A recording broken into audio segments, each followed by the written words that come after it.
本当にね、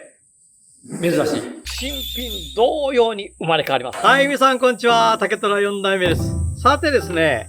先日お客様からお預かりしていたチリ箱を覚えていらっしゃいますでしょうか。修理に戻ってきてですね、入院されているお父様が昇降式のベッドかなんかに挟んでしまって、で、ちょっと傷んでしまって、大事にされているカゴだったんですけど、残念ながらお父様が亡くなられて、3年間手直しとかそういったことできなかったんですけど、ようやくその気持ちの整理がついたということで、竹虎の方に届けてもらったカゴがありました。実はですね、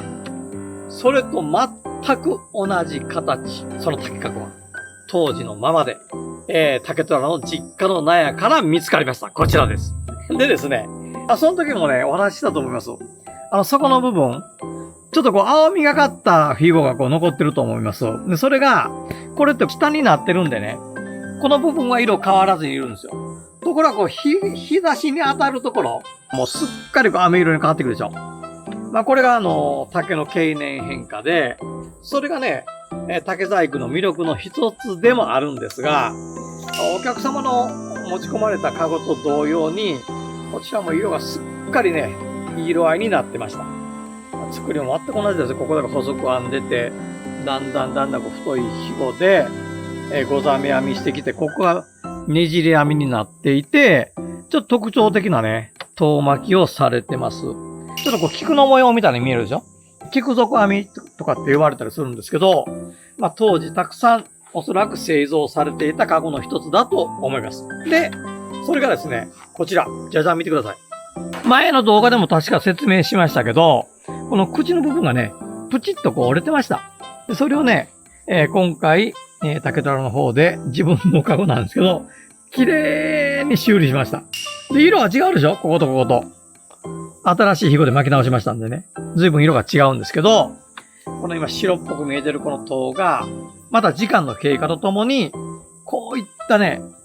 飴色に変わっていくんですよ。ずーっと変わっていく。で、そういったこの色の変化なんかを楽しみながらね、末永く、これからもずっと使い続けたいなというふうに思ってます。それにしてもね、ほんと奇遇ですよ。初めてじゃないかな。初めてです。お客様から持ち込まれた修理の竹かごが、うちでも全く同じように、で、しかもちょっと一箇所壊れてですよ。出てきたなんてことはね、本当にね、